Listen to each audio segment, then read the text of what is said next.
this line of the story. You're the only one who understands when I get confused and lose my way. I know you won't forget all that I am. I'll fail to love me as I am today.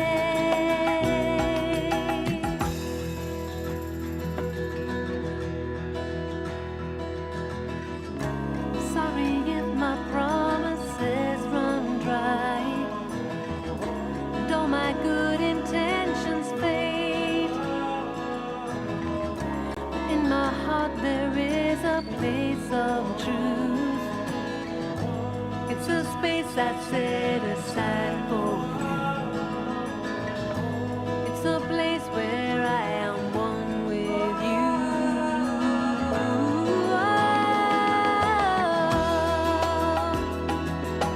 You're the only one who understands when I get confused and lose my way. I know you won't forget all that I am. I'll fail to love me as I am today. I see it in your eyes. I know you're on my side. Though I let you down, you won't go away. As though I leave you sometimes, I hear you calling my name.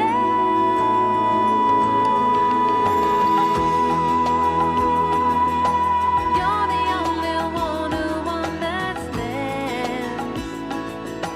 when I get confused and lose my way. I know you won't forget all that I am. I'll fail to love me as I am today. You're the only one who understands. It doesn't matter what the others say. I know you won't forget all that I am. I'll fail to love me as I am, just as I am today.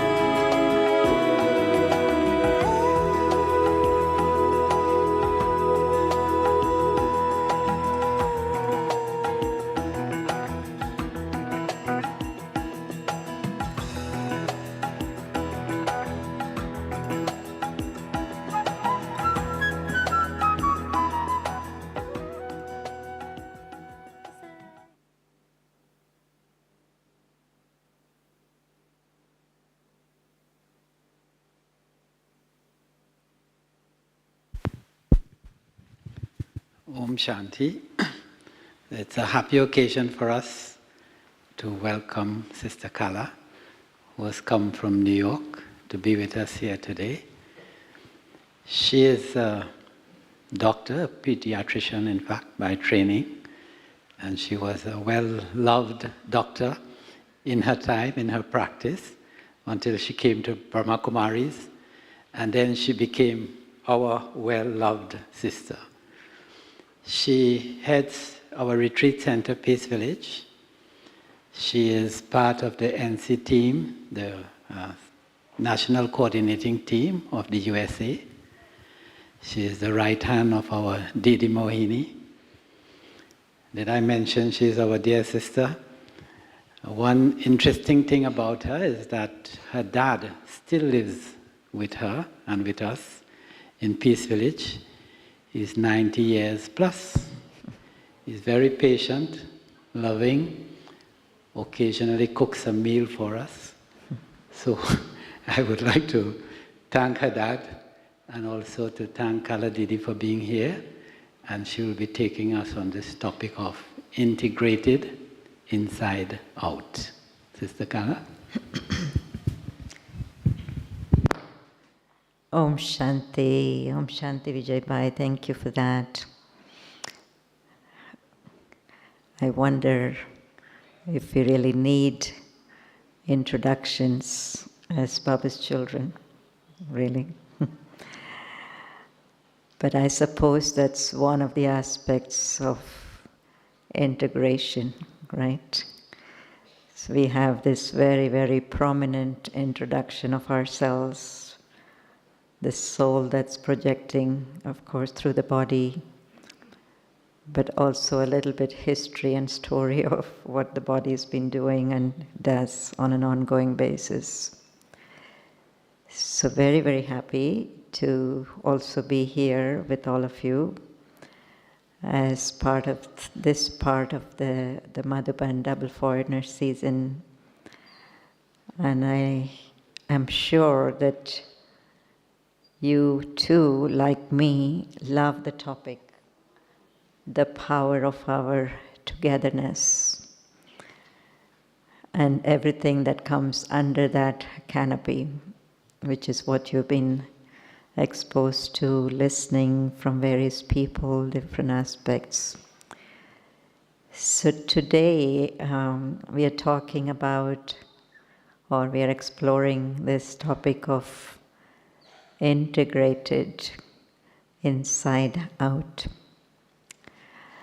And some of you may recognize this word, integrated, from a retreat that we just had amongst all the coordinators, Baba's coordinators of centers and countries from all over the world, recently, last week actually. And we called it Integrated Retreat. As a matter of fact, we've been calling it Integrated Retreat for the last few years. Before that, it was called Coordinators Retreat, Board Retreat, this retreat, that retreat. So within that, there are several of us who play important roles in the different aspects of running centers or taking care of Baba's service in different countries. And of course, they all have their own titles and roles, right? So we used to divide them into different groups. And we all used to come at different times or different sessions. And I think it was not until few years ago, I should say not couple, because we haven't had anything for the last 2 years.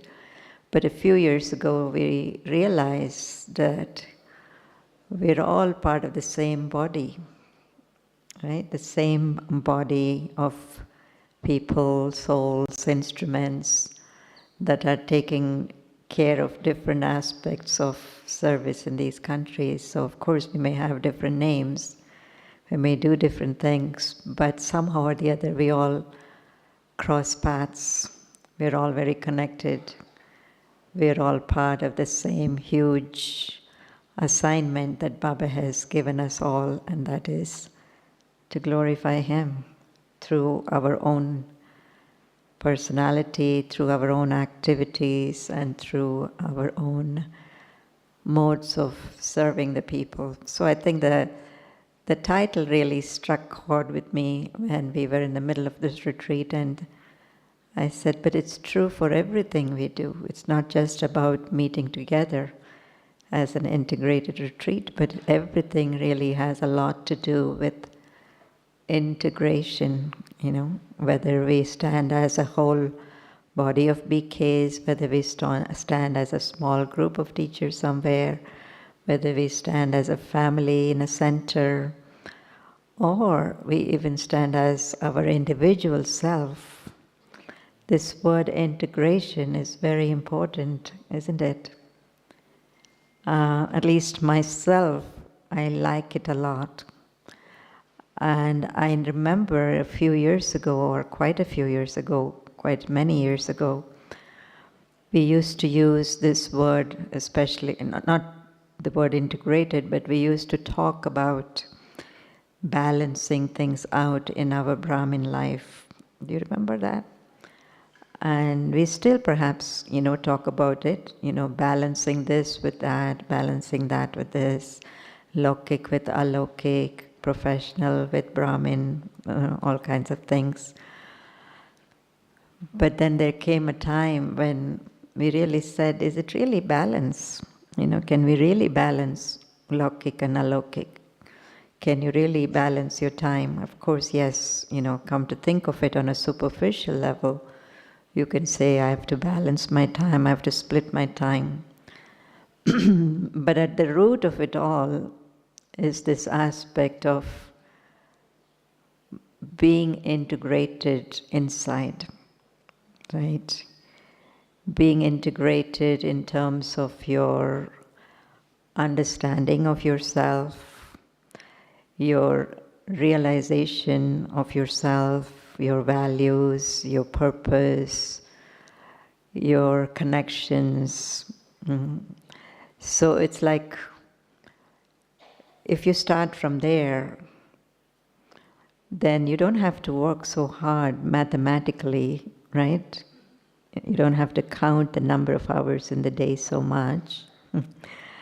Or you don't have to count or, like really compute, so to speak, how to organize, your day. Although I think that's important at a later time, at a later stage. But basically it starts with something deeper. And that something deeper is what I was referring to in terms of integration. Right? In other words, you really see the purpose of your life in a much more deeper way, spiritual way. You see all the talents and the expertise that you have gained even over the years, also in a very purposeful way. You don't just see it as, oh, I have this speciality, I have this talent, I have this degree, I have that, whatever. But you see it more as something that Baba and Brahma have gifted you with at this time. And you are now looking to use it to the best of your advantage or Baba's advantage. And in a very balanced way. Yes, of course, you talk about balance, but it's not the kind of balance where you say so many hours of this, so many hours of that. But it really comes from a deeper sense of where you want to invest yourself, your energies from.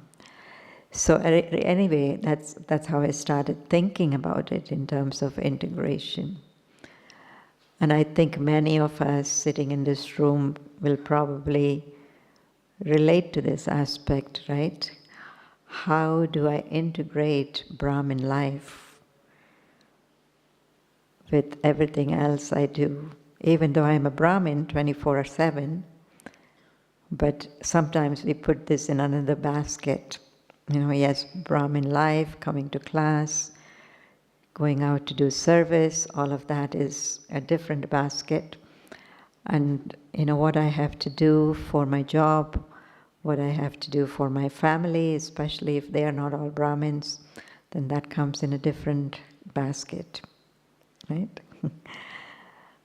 And then it goes to a different level of integration, which means that there are duties that I do, for, of course, the day-to-day, whether it's teaching duty or whether it's karma yoga duty, but it's the local duties that I do take care of, or assignments that I take care of.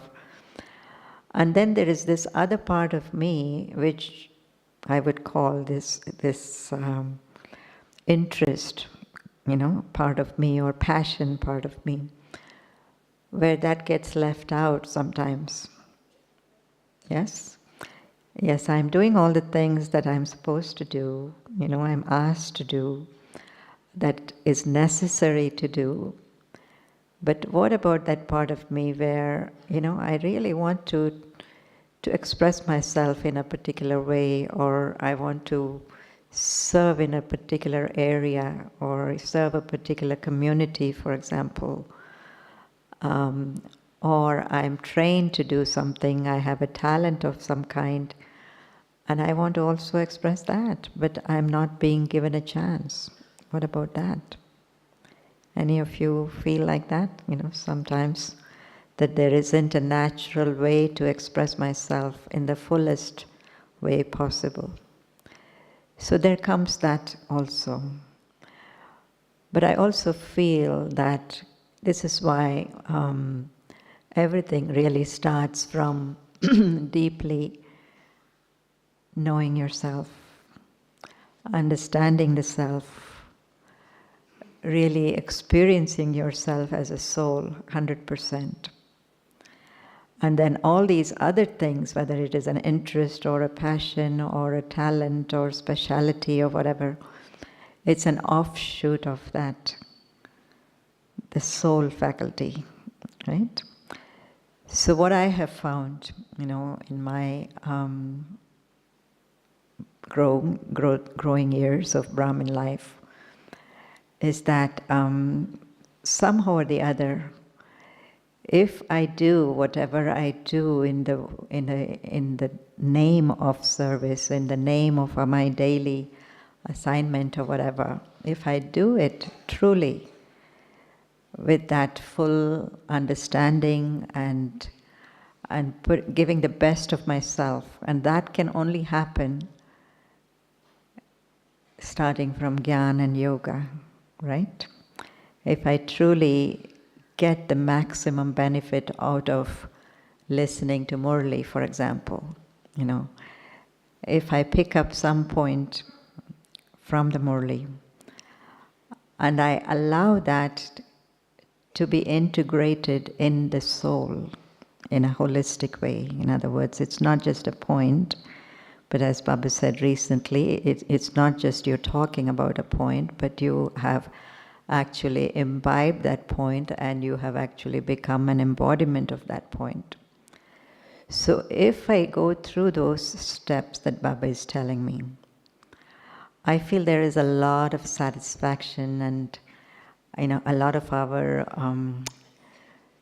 what I call it as the interest or passion, it actually gets satisfied in that aspect. It's not to say that I don't, worry about, the other part of my interest, but at least to start from deriving that whole contentment, satisfaction, and fulfillment rather, from Gyan and yoga. The yoga part is equally important, right? In terms of whatever experiences that I have with Baba, whatever different level of experiences I have in the stages of yoga, that's all actually integrating into the soul. Right? It's actually becoming a part of the soul. It's becoming my, sanskars within the soul. So to me, this is the highest level of integration that I can do. That I'm not just treating Gyan as something out there, listening, giving some amount of time for it every day, but really making it into part of my personality. So I going back to my growing years as a Brahmin, I'm feeling that did I really, give, consciously enough thought to, but what about my speciality? What about my interest? What about my this? What about my that? So yes, of course, you're aware of it in the back of your mind, but it wasn't in the forefront. It's not basically in the forefront. You're not actually consciously thinking about it. But what you are thinking about is, at least this is the way it happened with me, what you are thinking about is the normal day-to-day,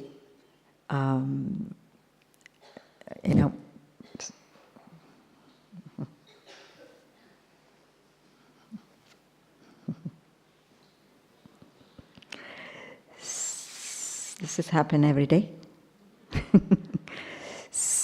So what I remember is that the integration actually was very much from Gyan and yoga. That, it's not that just because I know a lot of knowledge, I have a lot of knowledge, I have basically integrated all of that into my personality. But I listen to it a little bit at a time. I reflect on it a little bit at a time, churning. Some days, nothing enters inside. But there are other days where something goes so deep inside that it's actually become a part of me. I have identified with it. I love it. Not only do I love it, but I also can see the connection of that with my life. So for me, the integration is really about connecting with, in a practical way, with something that's happening for you at that time in your life.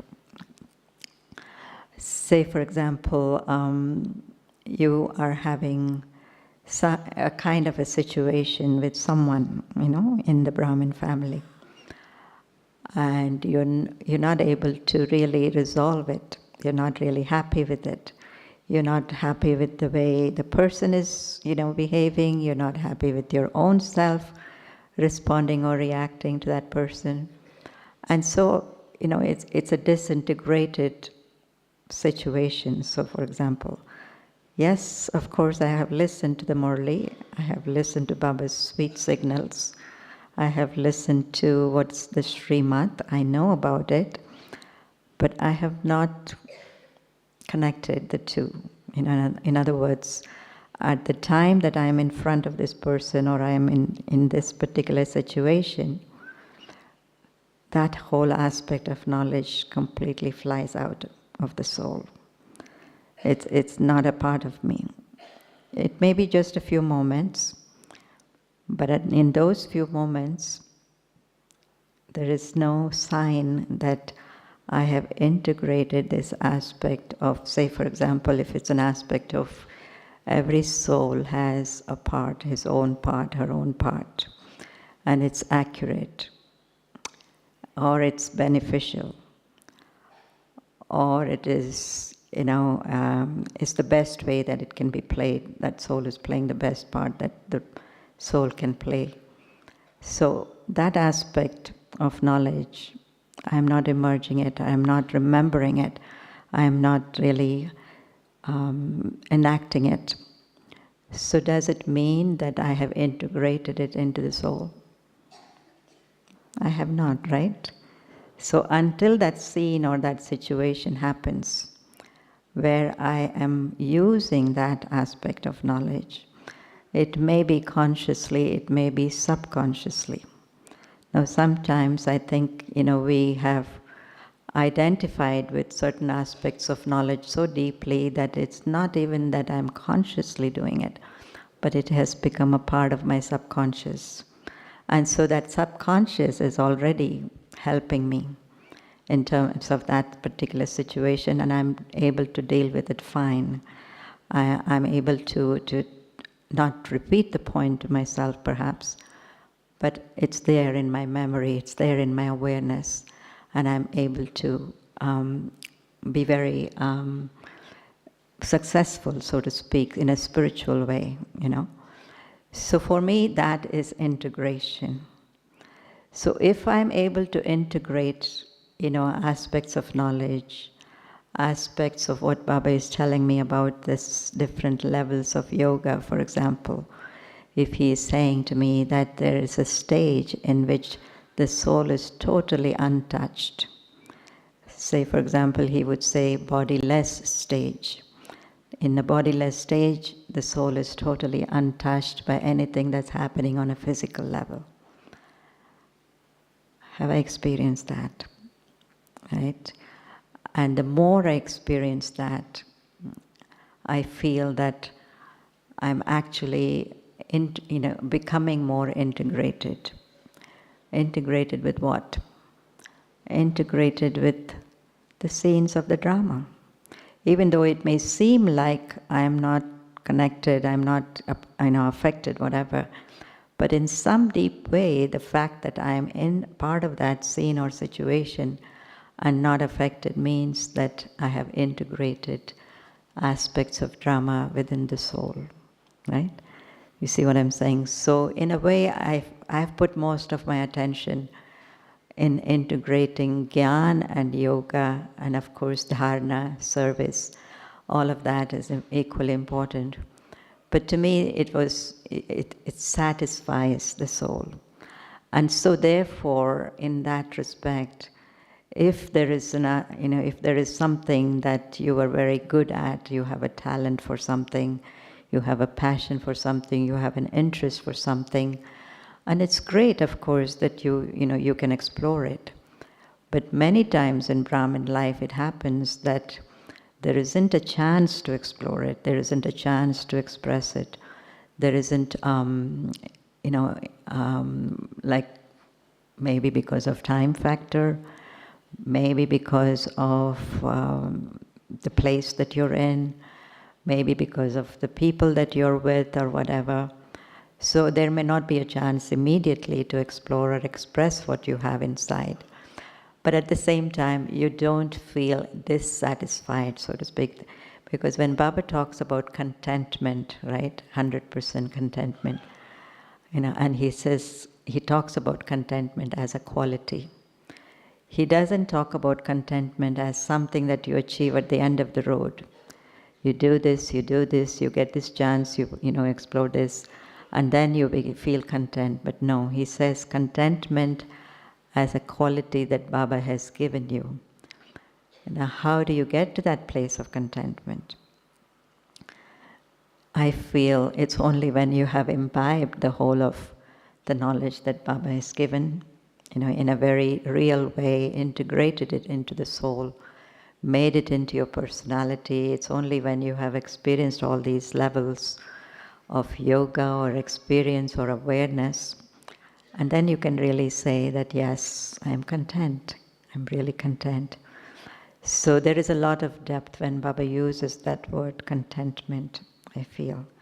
And it's very connected, at least for me, with this stage of integration of everything in knowledge, of yoga, of inculcation, of service, of everything. Now, it comes to, yes, of course, one is the integration within yourself, right? For some of us, it seems like a little split, because you're living in an environment that is not totally conducive to Brahmin life many times.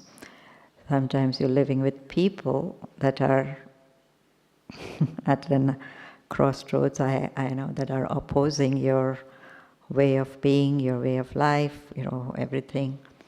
But then again, I think, when I was faced with that situation right in the beginning,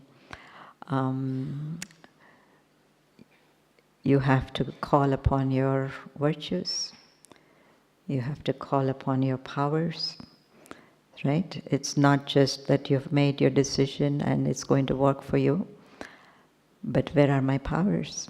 I have to integrate my powers with the choice that I have made, right? So somewhere you have to also reach out and invoke those powers and those virtues. So whether it is courage, whether it is patience, whether it is the power to face a particular situation or a relationship that is not working out.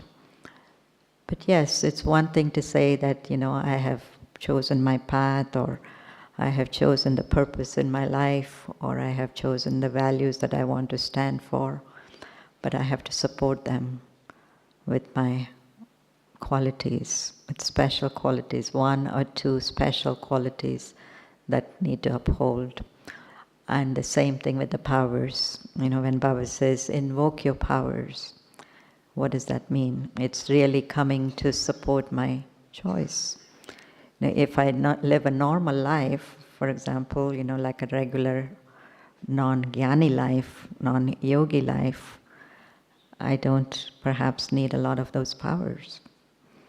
But once I have chosen this path, a spiritual path, an integration of courage, virtues and powers is needed. So that's where I see that I need to also invoke those powers and virtues. And then, of course, there is a big, big subject of living together as a family, even in an alokik sense, spiritual sense. It's, you think that you've crossed the greatest barriers when you have dealt with all the lokiks and all the friends and relatives, and you've come out of that, barrier. And then you're coming into the Brahmin family, whether it is just a few hours of exposure to the Brahmin family or 24 hours of exposure to the Brahmin family. It still is not easy, right? So then you're facing a whole new set of situations and scenes that will need for you to maybe integrate in a different way. Yes, of course, you've integrated aspects of knowledge, aspects of experiences of yoga, and all of that. But now you're in a situation where you're in a family setting, in a group setting, or in a community setting, and you need to kind of integrate in a different way. And this is very interesting because when you come to the Brahmin family, you think that we're all the same. What's the need for integration, right? Because we all come together every day, we listen to Baba every day, we wear similar kind of clothing every day, we have the same kind of principles we live by, even as, people coming from different, but after all, we've all accepted Baba's Maryadas, Baba's Srimad, all of that. And so what's there to integrate? What's there to get along with? And I think you've had a beautiful discussion about living with others, working with others in the Brahmin family, and through these few days. But this whole aspect of integration for me is very beautiful, because what is Baba creating at the end of the road? Why has he put us all together? And this has been a very lovely experience, especially this time, being with the like-minded souls, especially at the retreat, the integrated retreat. It was a very beautiful experience of going back in time to how the dadis would have done it. Because some of you, of course, have not visually seen the dadis at work in terms of, them being together as a group of dadis. In the early days when we used to come to Madhuban, it was a beautiful scene. Of course, we hear of one dadis, two dadis, three dadis, but to see them all together, it was such a delight. A delight because they were all very powerful, but they were all powerful in a very different way. They all had their own uniqueness. They all had their individuality. They were not just put into a mold and taken out, and they were not like roebucks, right? Just because they were dadis, they were not like, in the same mold. But they had their own beauty, they had their own power, they had their own individuality, and yet when they came together, it was a beautiful scene, And it was like seeing them at play. It was like, they would play with each other, even if it was Gyan they were sharing. But it would come in a way that you would feel that they were playing. Sometimes Baba talks about the badminton of knowledge, or sometimes he would talk about how, when a dancer sees a nice audience, then the dancer dances very beautifully, something like that. So when you saw them together and when we were in front of them, it was like seeing a beautiful dance or seeing a beautiful play or, throwing badminton balls or something like that, because the way they would share was very unique, very different. each different from the other, and there was a lot of lightness that they had among them. So this time, as I was sharing, coming together, I was taken back in time to saying, how would they have gelled? You know, when we use the word gelled, you know, when you come into a new setting, a new group of people, and you have to work with them, you have to actually come together and gel together, right, as a group. So did they take time to gel together? You know, I started thinking over these things.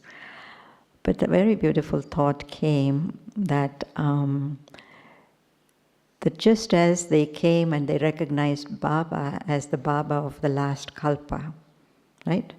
Baba always talks about that power of recognizing. You recognize Baba and you say, yes, Baba, you're mine. Even this morning, Baba talked about that. And you make Baba belong to you. Baba makes you belong to you. So there is a recognition that comes from a long, long time ago, even though we didn't know it at that time. But it happened. It happened in a very subtle way for many of us, that you recognize some familiarity, some kind of closeness, some kind of togetherness that we have felt before. And so what I was feeling this time was that they didn't come and, you know, start fresh, in other words, from nothing.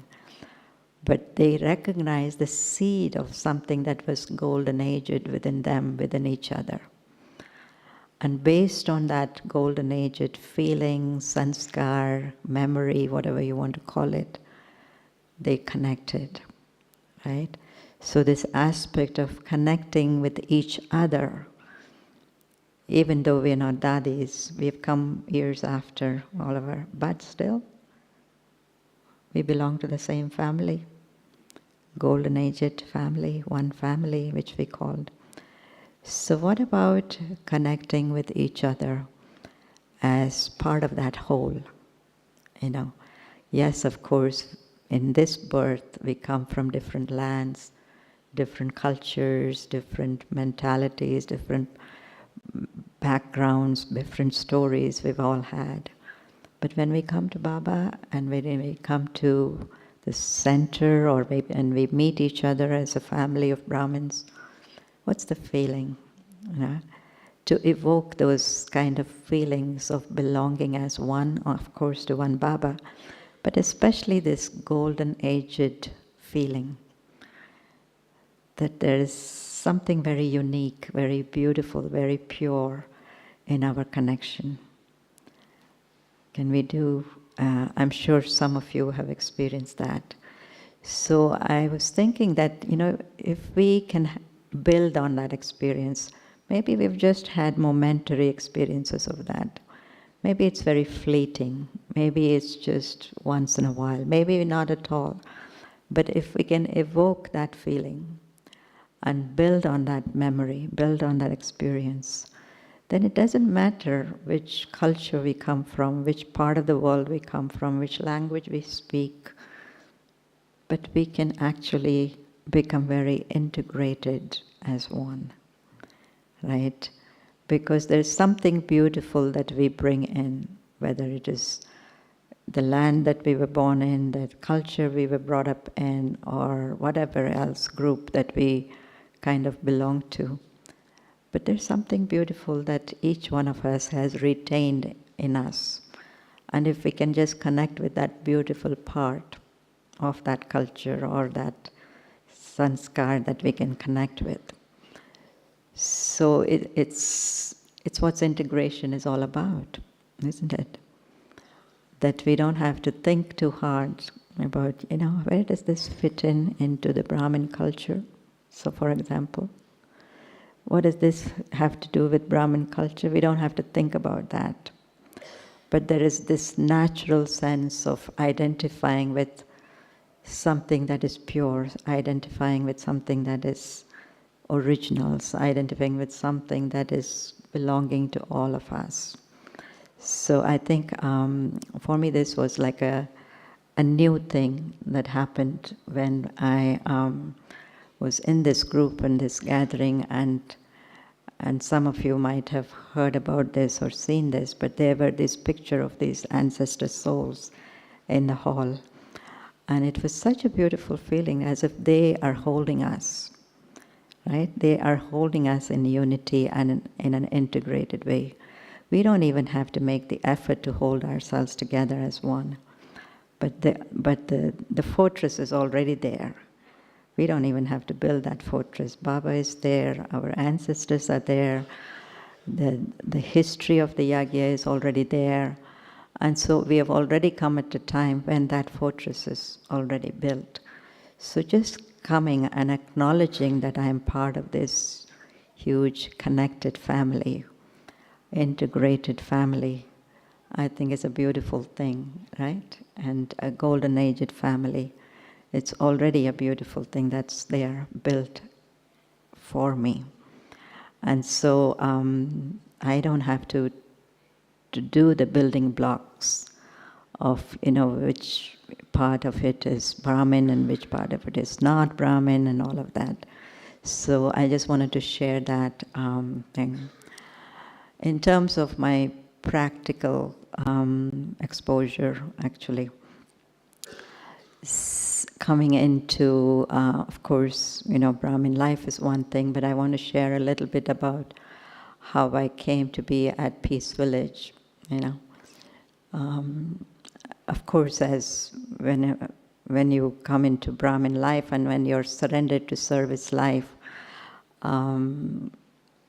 you start seeing everything under the lens of what you do day to day, right? That takes a big chunk of your intellect. And so I was very caught up into this aspect of, how much there is to do, on a day-to-day basis. This is before the place Peace Village came about, for example. I'm just using this as an example. But in those days, I was, of course, I was an instrument in Harmony House in New York. And I used to think that there's a lot to do and there's not enough people to do things. Sounds familiar, right? All of us. So where are all these people? And then they were talking about getting this new retreat center and, having a big place and all of that. And I took no interest in it whatsoever, because I thought it was out of context. Because let's just deal with the day-to-day stuff. And if you can't deal with the day-to-day stuff, what are you going to deal with the big place like that? And so I had nothing to do with it. But of course, everybody went on. They're not going to wait for me to say, yes, who am I in this big plan of things? So it came so that it was supposed to come through, the deal was supposed to come through for this huge retreat center. And I still wanted nothing, no part of it whatsoever. And so I stayed away as long as possible. But then there was a time when there was a little hold up. And so people started to have, not people, but we started having meditation, special meditation to facilitate the deal, right? Meditation, yoga, power, and all that. And so here I was sitting in meditation. This was before the deal was going through. And there was a beautiful image that came through. And the image that came through was that I'm walking this, Peace Village, facilities, in the forest. And here's Baba walking with me. And Baba is telling me, showing me the beauty of the place and actually whispering in my ear that this place is for world service. It's for world service. It's not about one person, 2 person, 3 person, few people taking care. It's not about that. But it's a place, it's a gift that Baba is giving for serving the world. This was the message that I was hearing in my ears. And so there was a shift in my consciousness, right? There was a shift in my consciousness. And so why I'm sharing this now is because I feel that's what integration is all about. It's really about expanding consciousness. It's not being stuck in a small little area of whatever you're doing, a small little area of whatever you're experiencing. It's not about whatever, but it's about expanding your consciousness to the unlimited. And that's exactly what our theme for the integrated retreat was all about also. Unlimited, being unlimited. How do you really integrate somebody who believes one thing and somebody who believes in something that's totally opposite of that? And this happened regularly in Peace Village setting, and especially in the beginning, as I was getting used to it, I was getting to the different way of people were thinking and doing things.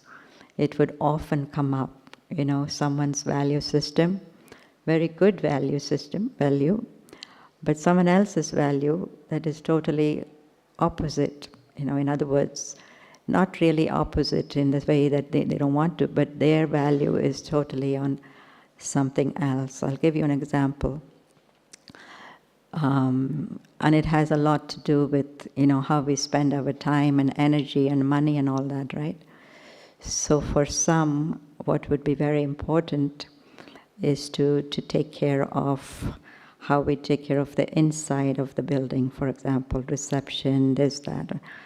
And for some, it would be totally outside of the building, the resources, the pond that we have, the trees that we have, and all of that. And they all take resources to take care, maintain them, right? Now, where do you put your energy in? Who do you listen to?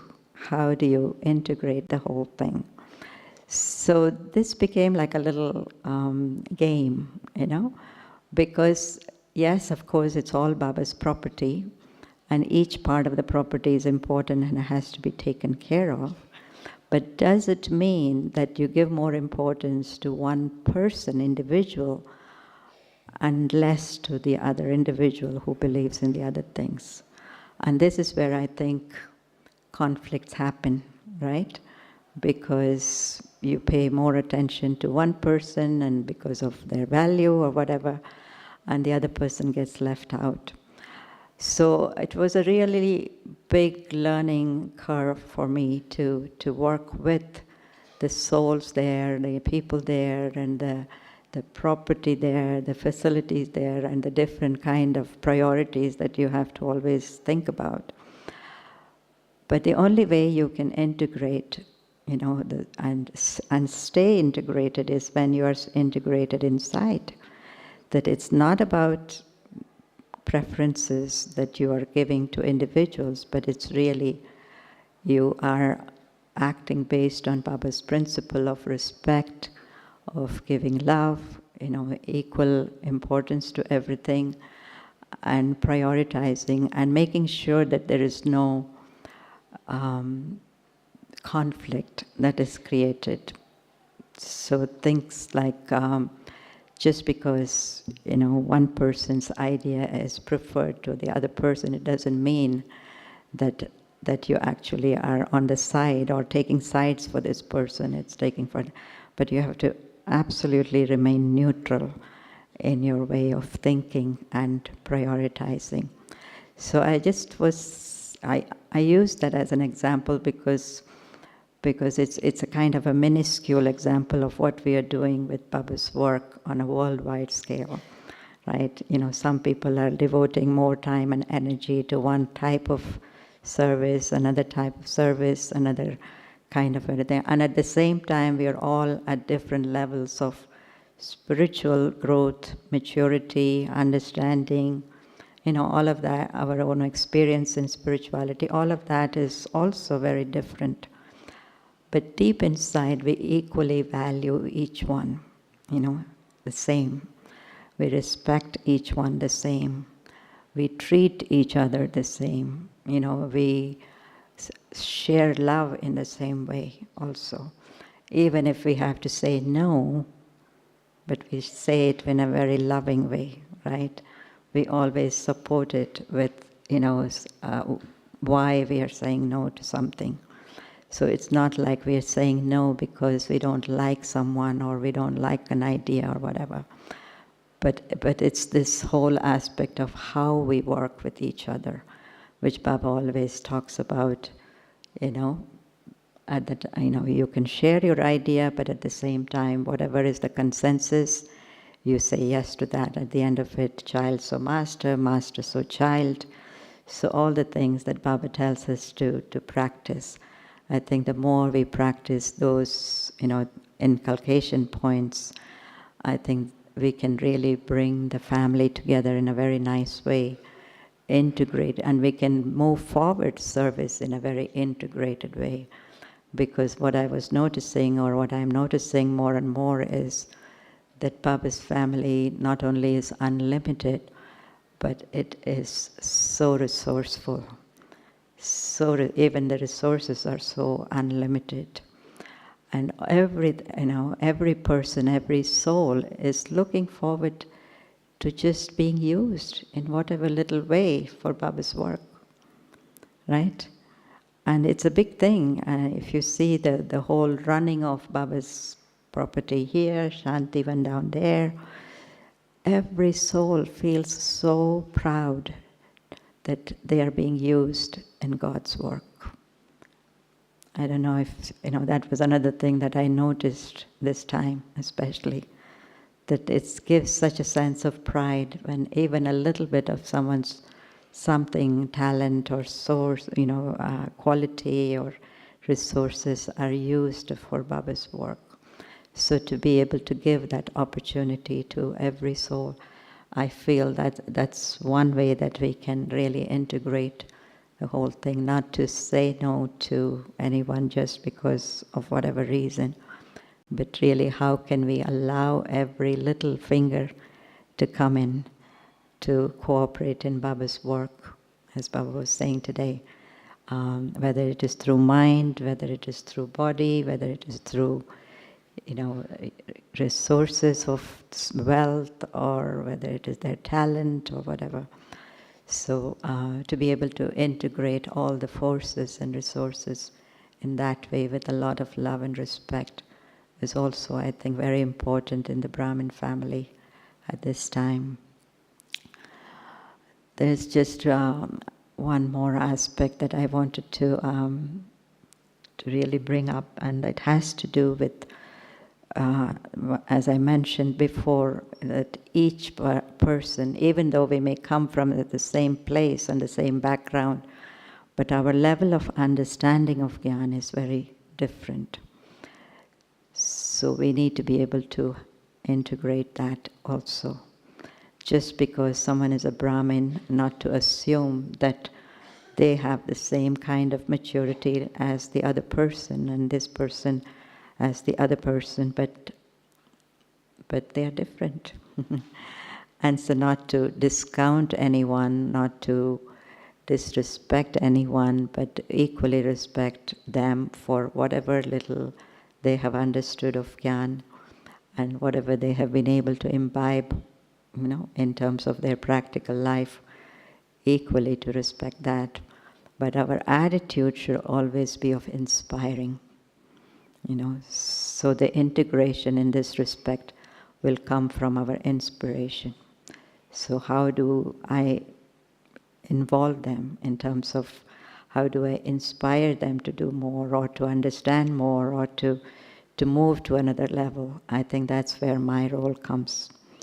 That it's not that I say, okay, let them stay the way they are, but can I inspire them to move ahead, through my good wishes, through my vibrations.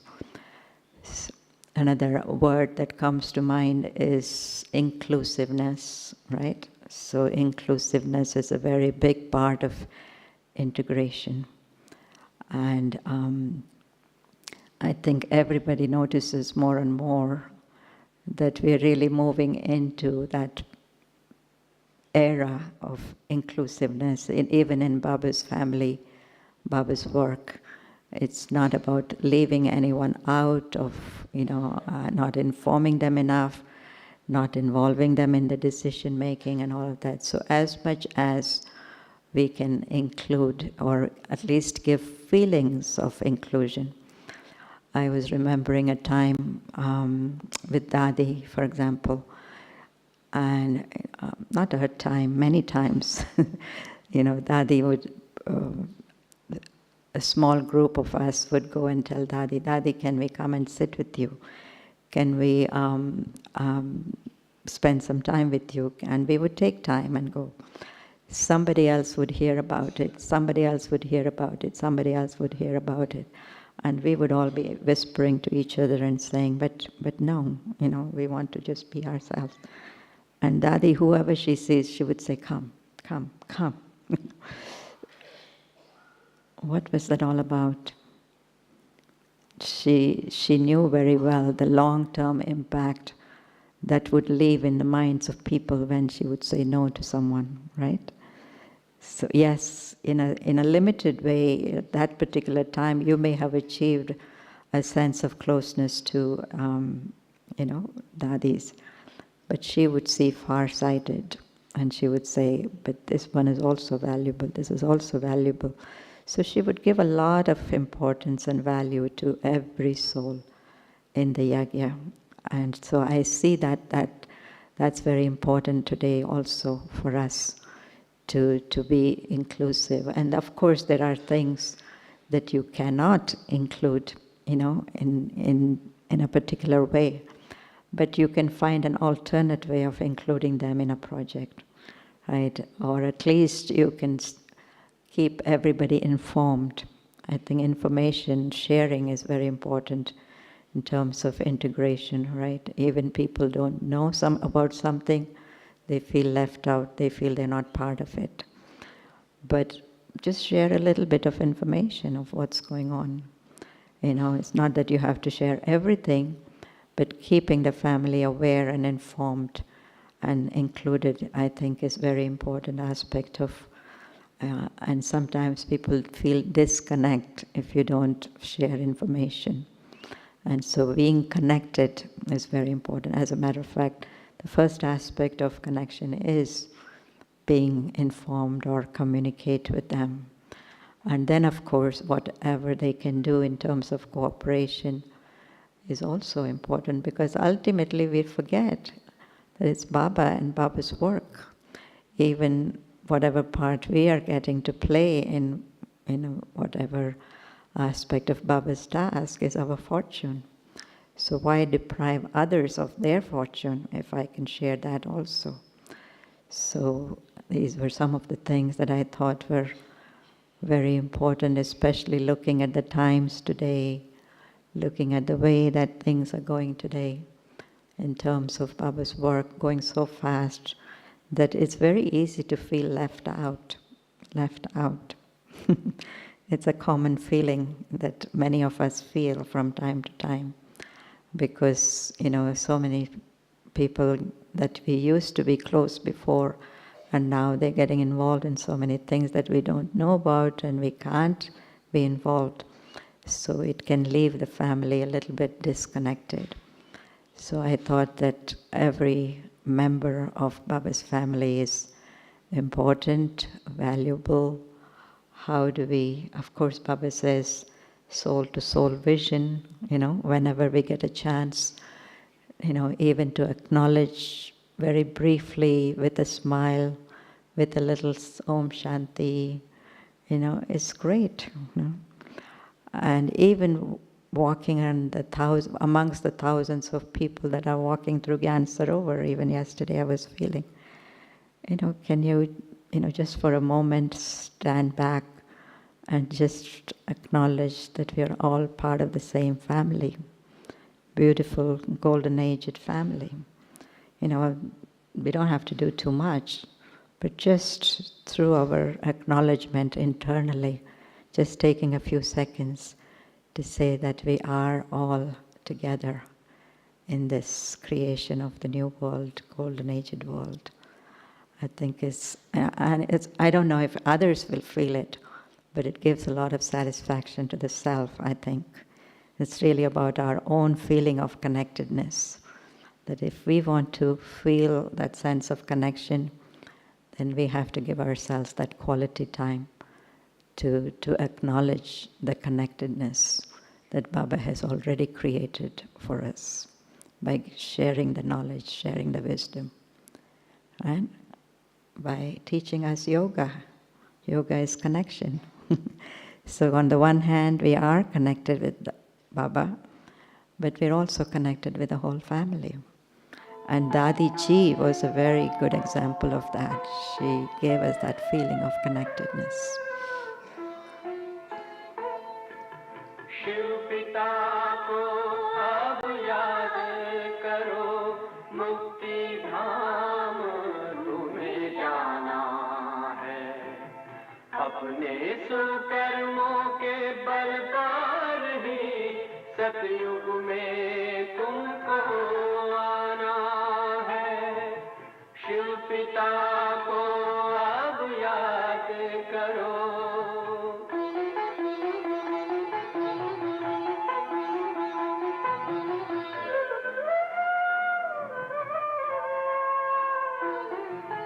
ये संगम का स्वर्णिम युग है, शिव पिता फिर से आया है। ब्रह्मामुख से शिव बाबा ने वही गीता ज्ञान सुनाया है।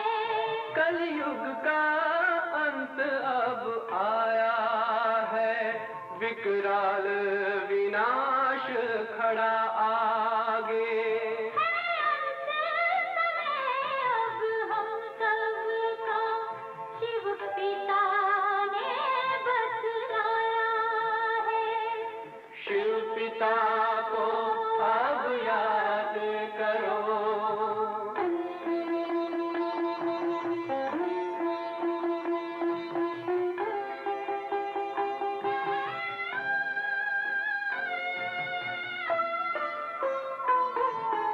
पांडव शिव शक्ति सेना की रणभेरी अब फिर बजती है।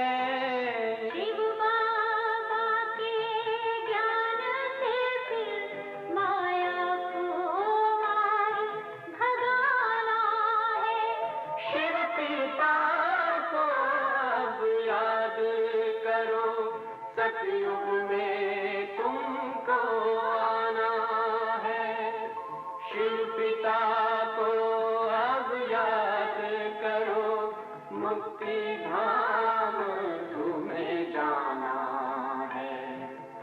अपने सुकर्मों के बल पर ही सतयुग में अब तुम्हें आना है। धाम में तुम्हें सतयुग में अब तुम्हें आना है। धाम में तुम्हें गाना है।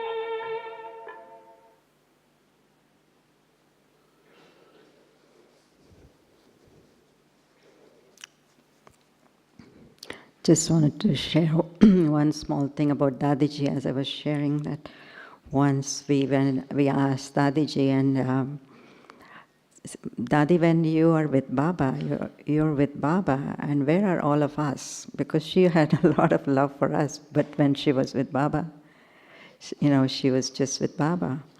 And her answer was that you're all there with me. You're all there with me. Even when I'm with Baba, you're there with me. Which means that she was so integrated in her love, like it wasn't split. That when you're with someone, then you're not with someone else. But true love is about that, isn't it? That feeling of connectedness, inclusiveness, belonging, always. Om Shanti. And so maybe we can take a couple of questions, if there is anything, or any comments. You'll have to walk up to the front and use a mic. And We are also being recorded or live streamed, remember.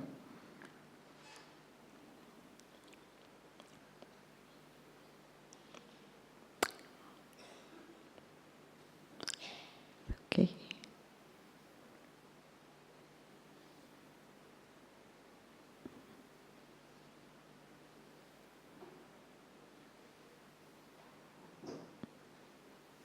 We are also integrated together with everything, right? No questions. When there is clarity, then there is integration automatically. Okay.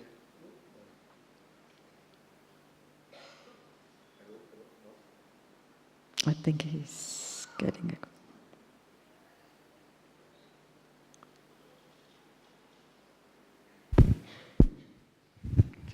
Shanti. Okay, Brahmin life is quite special because we have to be very close together, but in the same time only remember Baba. So how do you make this equation of being close and just be with Baba? Shanti.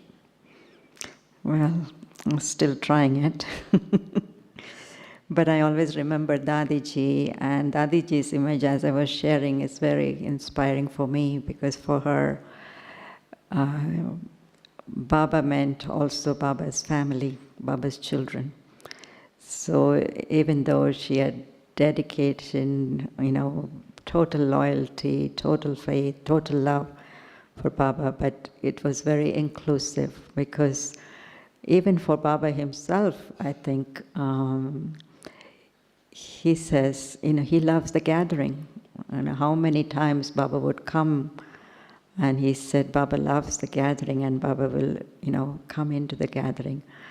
And so, because Baba loves family, Baba loves gathering, Baba loves our togetherness, this is the way to glorify him.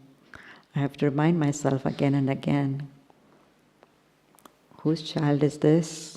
Whose reflection is this? Whose task is this? So, yes.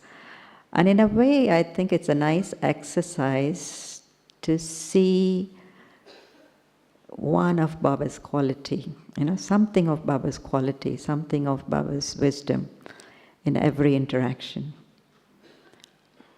I did it at one time consistently for some time, and it was a very beautiful exercise to consciously try and see one of Baba's quality or way of doing things, or something about Baba's knowledge being displayed, in that interaction. So that kind of keeps you close to Baba when you're with people, even if they are Brahmins or not Brahmins. I think everyone still displays something special, especially if you look for it, you'll find it. If you don't look for it, you won't find it. So I think it's really in our eyes, if our eyes can see it, if our mind can see it, our eyes can see it.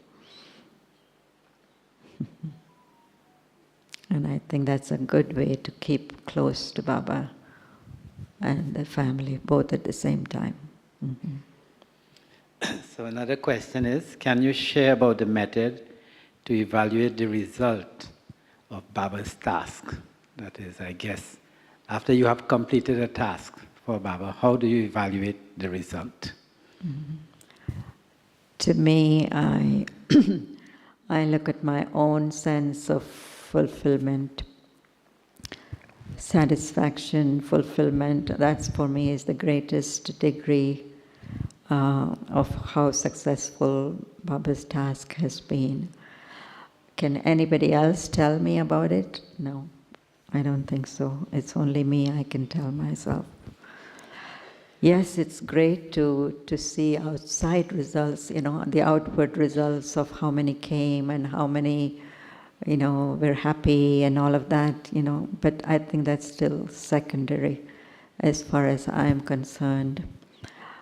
And the satisfaction or the fulfillment, if there is any sense of sense of I or my, then I can definitely tell I'm not totally satisfied. If or there is some kind of a little insecurity, for example. If I'm taking credit personally for the success, then I really don't feel that sense of fulfillment or satisfaction. But it's a very subtle gauge that you have to kind of sharpen and refine with time. Sometimes you can fool yourself and say, oh, I did so great, or it was so great, but it's really coming from that sense of ego. But if I sit with Baba and if I sit honestly with myself, I could find out that there is that little clash of ego. Even though the success was there, it was there, but it's still mixed. In other words, it's a little adulterated. So I think, and of course everyone else's happiness or satisfaction is equally important. And I think you all must have heard this story that, even if one person felt not satisfied, not happy, or felt left out, it's not a sign of the ultimate success that Baba wants. So still something to work on. Not to feel dejected or not to feel hopeless about it, but to make note of it and say that this got left out, next time I have to be careful to take care of this particular, thing that is left out. Say, for example, somebody didn't feel involved or, feel happy about something. I need to pay attention to that. Yeah. Я начинающий брамин, и у меня всегда возникает такой вопрос: йога с Баба, как бы я внутренне ощущаю его очень хорошо, но говорят, нас когда учат, говорят, я душа, визуализация Баба в виде звездочки, это обязательно или достаточно того, что я ощущаю его? I am a new Brahmin, and when I meditate, I feel Baba. But we are taught that we should visualize a point of light, a star. Is it necessary, or it's enough that I feel Baba's presence?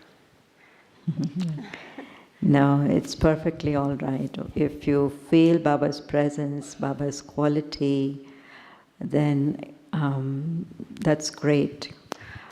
But at the same time, just, have this sweet conversation with him too. Giving it back to him, grateful for him, appreciating. So, yes, not necessary always to visualize, I feel. But it's, even this morning he said, does a child need to see a picture?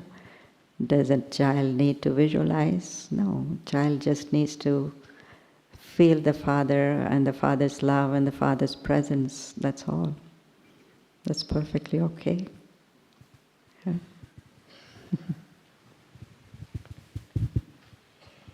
Om Shanti, Caliban. You amongst many, many seniors have shared about Daddy Prakashmani in terms of the capacity to integrate, to make souls belong, and yet still be detached. There are many daddies, but that particular daddy is often mentioned. Do you know of what particular aspect of her practice with Baba and soul consciousness is what makes her so unique in that capacity to integrate?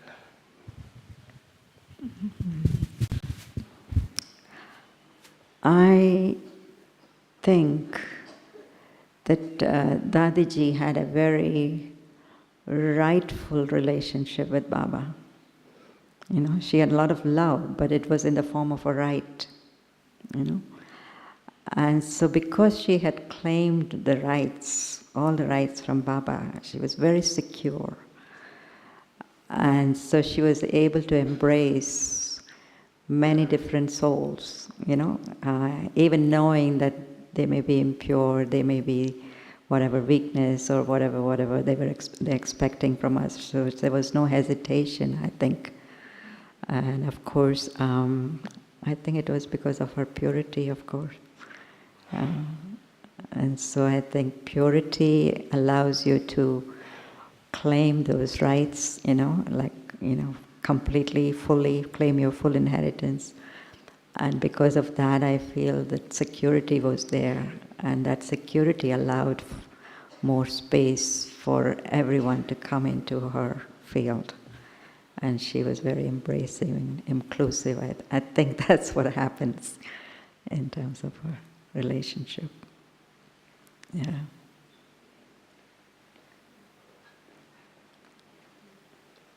Because a lot of us, we hesitate, because we are with Baba, and we hesitate, even when, of course, we will not remember other souls, but even when people come into our interaction, relationship, we kind of hold back from offering what Baba has given us completely to them.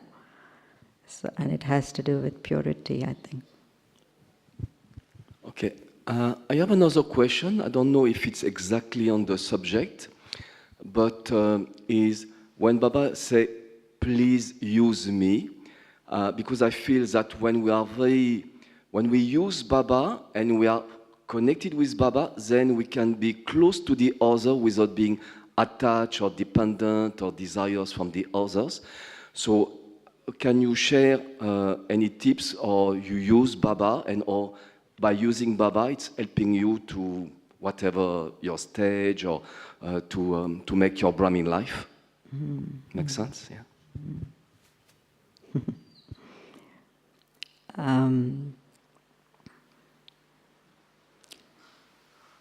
I'm not sure if this is an exact, is the right example. But I think it's a kind of a confidence that comes, when you know Baba accurately, when you have recognized Baba fully, and not only as Baba is, but also the way Baba works, that is part of that recognition also. Knowing all his powers, knowing all his subtleties and all that. So when you know him and you remember him that way, I feel that you don't have to go to anyone else or anything else, be dependent on anyone or anything else. This is very fresh and current, what's happening in Madhuban, for example, this time, for me, is that that one thought, and it happens, right? Whatever needs to happen, happens. You don't need to use more than one thought. You get a thought, and you're already assured that it's supposed to manifest. In other words, it will manifest, in other words. So you don't even have to work out who, how, why, all of those things.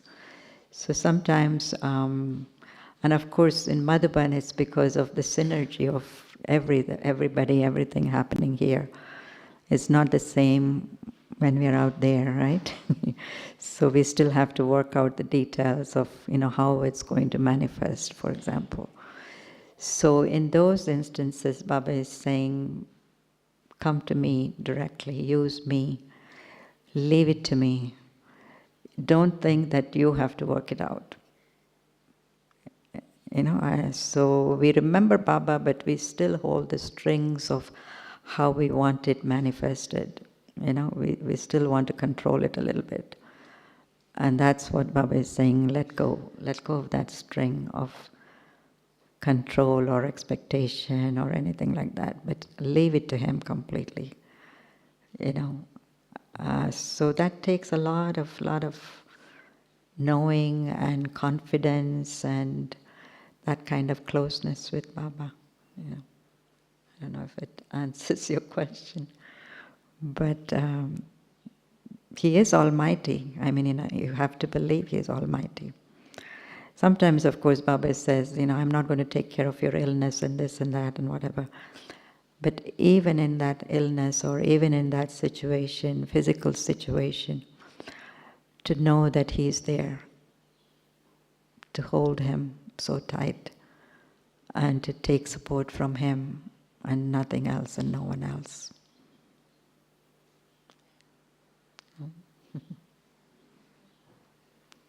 So it happens, and it's a training we have to give ourselves, little by little, letting go of that support. I'll tell you the example. Brother Vijay was sharing about my father, Lokik father. So I remember a few years ago when something would happen with his health, he would be waiting for me, or he would call me, or whatever. And little by little it happened that I couldn't always be there. So even if he calls, I'm not available or whatever. So, and of course he's listening every day in the Murli, let go of attachment, let go of this, let go of that. But he's sharing with me, but I still can't. But lately he's telling me that,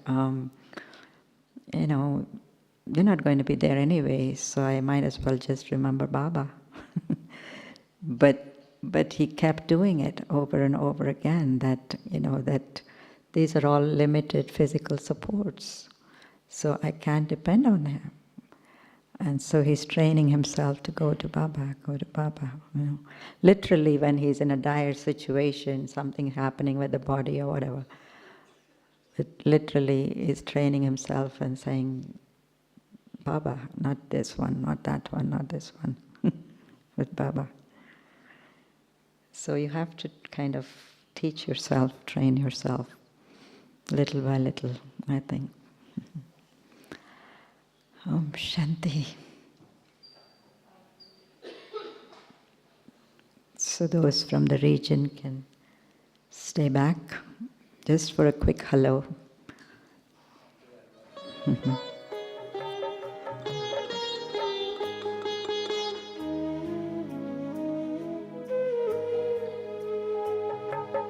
बाबा तेरी बगिया के